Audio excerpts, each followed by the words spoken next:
Boa tarde, 1h29. Hoje o senhor Gabriel Rota foi menos fominha, terminou mais cedo, terminou quase no horário.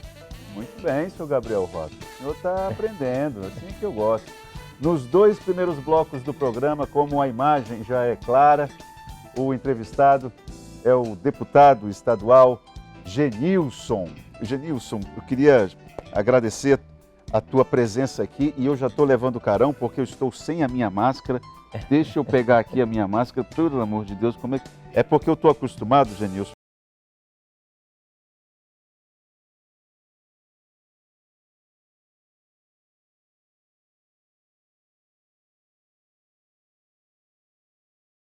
Boa tarde a todas as pessoas que estão nos assistindo. Eu que agradeço aqui a oportunidade, mais uma vez aqui no Gazeta Entrevista, para a gente estar falando um pouco sobre os diversos acontecimentos no nosso estado e também no Brasil. Fico à sua disposição para as perguntas que você achar necessário a gente tratar aqui na tarde de hoje. Genilson, eu quero aproveitar a tua presença aqui, já que você também, além de deputado estadual,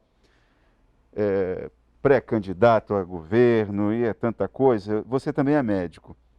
E eu quero lembrar aqui que ontem foi um dia importante porque a Organização Mundial da Saúde, o presidente da organização, Tedros Adhanom, lembrou algumas situações que ele já vem defendendo há bastante tempo a respeito de uma distribuição mais uniforme das vacinas em escala global, porque o número que ele lembrou ontem é de que 80% das vacinas no mundo estão concentradas nos 20 países mais ricos, incluindo o Brasil. Então, é evidente que regiões como o continente africano, que a população totalmente imunizada lá parece que não chega nem a 1%, é claro que vai dar problema. E se dá problema lá, nós estamos de uma tal forma interligados que vai dar problema no mundo.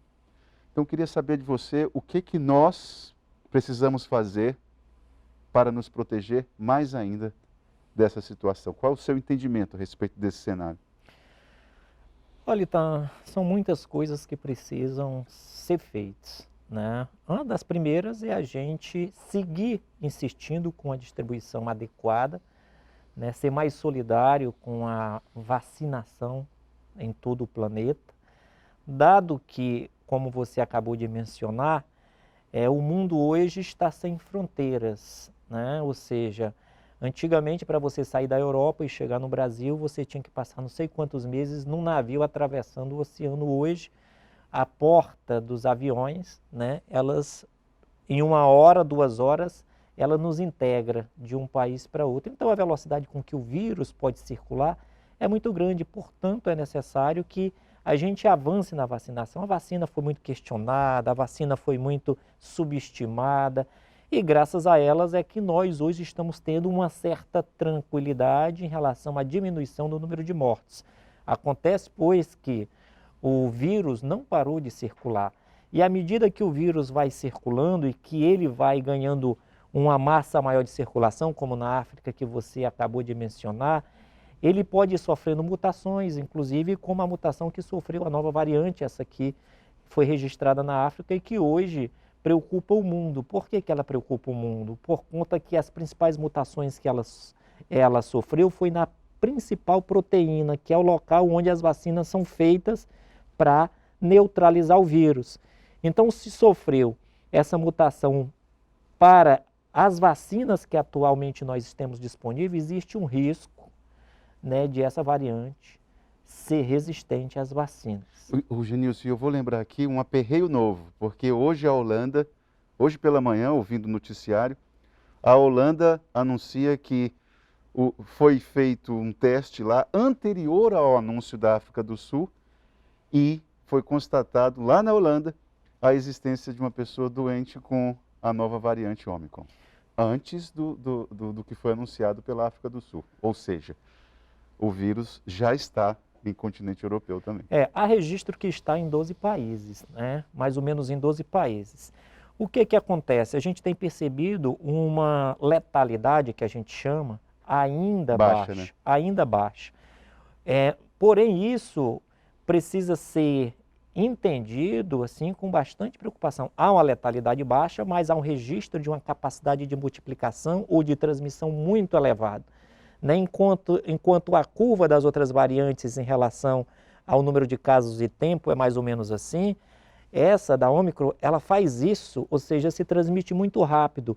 E se nós estamos falando possivelmente de uma variante que os anticorpos que estão nos nossos organismos pode não reconhecê-los, essa variante ela pode transitar na população de maneira geral, embora com a letalidade baixa ainda, de forma muito rápida, o que não nos garante que mais na frente, nessas mutações que ela vai sofrendo, ela não faça uma mutação e se transforme numa variante um pouco mais letal, né? Um pouco mais patogênica, que a gente chama, com a capacidade de adoecimento muito grande. Num primeiro tempo, vamos dizer que ela burlou um pouco o principal mecanismo que hoje nós temos, que é a vacina. E não está causando tantas mortes, ou poucas mortes, podemos dizer assim. Porém, no segundo momento, ela pode sofrer uma nova mutação E aí ser mais e aí perigosa. se torna mais perigosa. Pois Esse é o risco. Então, assim, resumindo, a Ômicron, ela espalha rápido, mas mata pouco. Por Ainda, enquanto. Por enquanto. Por enquanto. Por enquanto. Bom, então eu aqui faço uma pergunta já para você poder fazer uma abordagem já, não fulanizando, mas focando mais o alvo do seu argumento. E governo do Estado e Prefeitura de Rio Branco nesse contexto? Já se falou, já se divulgou que estavam avaliando a possibilidade realmente de fazer as festas de Réveillon, tem shows musicais chegando. Nós estamos num momento que nos permite esse tipo de postura? Você não acha que a gente teria que ser um pouco mais prudente? É preciso ter cautela, de fato, e muita cautela. O governo tem à sua disposição um comitê, né, um comitê científico que o orienta. Certamente ele deve estar discutindo e conversando com este comitê para ver se as medidas, né, que nós temos mais na frente serão medidas parecidas com o que outros estados estão tomando, de não realizar carnaval, de não realizar festas de final de ano. Você lembra, todo mundo que está nos assistindo lembra que essa historinha ela se repete. Começou na China, depois veio para a África, chegou na região de São Paulo e vem entrando o Brasil adentro. Primeira onda aconteceu assim, né? A gente via as pessoas morrendo na Europa e nós aqui no Acre ainda estávamos tranquilos na primeira onda. Você lembra disso? Lembro. Depois de um bom tempo que já estava na Europa e a gente lá na Assembleia Legislativa ainda dizendo, puxa, será que vai chegar até aqui? E chegou a primeira onda. Depois veio a segunda onda, a mesma coisa, começou a estourar lá na Europa, o número de casos aumentar e chegou até aqui. Então, se nós já vimos isso acontecer, nós precisamos tomar medidas para que, uma vez esse vírus chegue ao Brasil e entre o Brasil adentro, a gente não ser tão afetado como já fomos na primeira e segunda onda. Acho que essa primeira parte, acho que a gente aproveitou bem, espero que tenhamos sido pelo menos claros em relação a esse momento e o papel do poder público nesse instante, né, nesse cenário. Vamos agora passar mais para a nossa rotina política. Hoje, na Assembleia Legislativa, você destacaria o quê? Qual foi o tema principal lá? Saúde ou educação? Ou segurança pública? Nós tivemos os três temas. Tivemos a presença dos sindicatos da saúde, onde trouxeram uma pauta e uma voz. E a corda está puxada aí com a saúde, né? Exato. Qual foi a pauta e qual foi a voz? Foi um pedido para que o governo do Estado, inclusive terá uma mesa de conversas amanhã, com o governo do Estado e os sindicatos da saúde, para que o governo do Estado honre com os compromissos que foram feitos com a saúde do nosso Estado, no período eleitoral e também nas sucessivas greves ou paralisações que houveram. E para suspender essas paralisações, o governo sentou, assinou documentos sobre reajuste, sobre ganho e melhoramento de condições de trabalho, e até agora nada disso foi honrado. Então os servidores da saúde estão pedindo isso. Recebemos também os servidores da educação, grupos que inclusive reclamam por estar de fora, estão queixosos em função ainda do verbo da Fundeb, né? Das sobras do Fundeb. Do anúncio tempestivo do governador, depois veio a secretária e falou que iria aumentar, agora o projeto ainda não chegou. E no meu ponto tempo passando. O tempo passando, no meu ponto de vista, tinha que ter tido um pouco mais de prudência. Era para ter chamado a representatividade dos servidores, junto com o PGE, Governo do Estado, Assembleia Legislativa, para ver como é que construir um formato, né, legal, né, pactuado com a categoria, né, sem essa pressa, digamos assim, de anunciar de qualquer maneira. Agora está aí todo mundo reclamando, né, mas até agora o projeto não chegou, então nós não sabemos como é que ele vai vir. Né? O governador disse que era 8 mil, depois a secretária disse que era 12 mil, não sabemos ainda. Ontem mesmo nós tivemos recebendo no meu gabinete... 8 mil, 12 mil pessoas beneficiadas. Pessoas beneficiadas. Certo. Eu tive recebendo no meu gabinete também pessoas do apoio pedagógico, né, que estão reclamando que não estão sendo enxergados. Enfim, tem os aposentados que disseram, puxa, nós já servimos tanto, agora a gente não serve mais. Então, há uma série de questionamentos. Isso precisava ser melhor discutido e entendido. E tivemos ainda a presença do pessoal do cadastro de reserva na Assembleia Legislativa, né, que estavam questionando e pedindo que o governador honrasse com a palavra dele, porque tiveram também, no período eleitoral, um acordo, inclusive documentado. Esse acordo foi, num primeiro momento, analisado pela equipe técnica do atual governador, que na época era senador, equipe jurídica. A equipe jurídica disse, assina que dá para honrar. Né? E ele assinou, teve testemunha, e aí agora está dizendo que lavou as mãos, né, com o cadastro de reserva da Polícia Civil, e a turma está lá, chorosa, reclamando, né, um pouco decepcionada, mas estão lá reivindicando. Então, essa situação eu acho que é um dos casos mais concretos de estelionato eleitoral que nós temos, tendo como referência a última eleição. Né? Essa, por parte do governo do Estado, essa foi uma que o Gladson Cameli... Está muito evidente isso, né? Muito. Inclusive com documentos assinados, né? Depois com sucessivas falas gravadas, né? Dizendo, olha, me arrume um parecer que eu vou chamar vocês. Apareceu o parecer, aí não chamou, né? Houve ali vigília, aí ele foi lá e conversou, disse, se você acredita em mim, né? Espere que você vai ser chamado.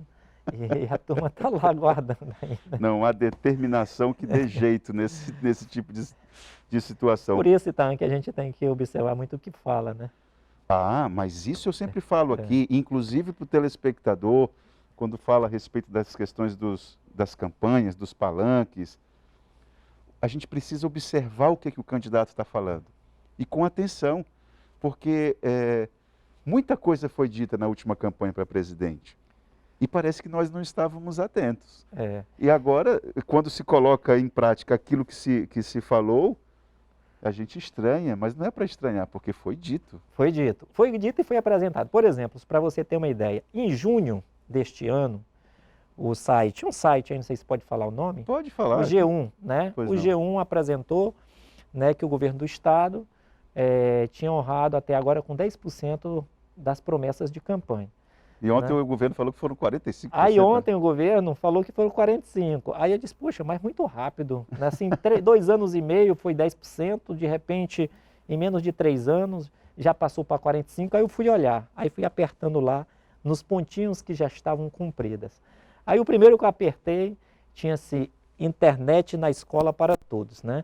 Aí eu fui olhar que o governo se comprometia em colocar internet nas escolas, em todas as escolas urbanas e rural, e estava lá como cumprido. Eu ando na zona rural desse estado e as escolas estão até com dificuldade de infraestrutura, imagina a internet. Imagina. Então, assim, uma promessa que está como cumprida, né, e a gente anda nas escolas rurais e não vê internet. Pelo contrário. E nesse evento que você está citando aí, o ponto focal do governo era a questão da transparência. Né? Da transparência.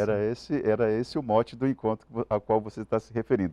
Deputado, nós vamos fazer um intervalo agora e a gente vai voltar e vamos pegar mais por essa questão da política, pré-campanha, essas andanças que você tem feito aí. Quais as áreas da gestão que você tem observado que precisam ser melhor assistidas, porque estão esquecidas? Você falou em educação indígena, por exemplo, você que é ali da região de Tarauacá, Feijó, ali a situação está gravíssima nas escolas indígenas. Gravíssimo. Vamos já conversar sobre isso, vamos fazer um intervalo agora, continuar a conversa com Janilson Leite.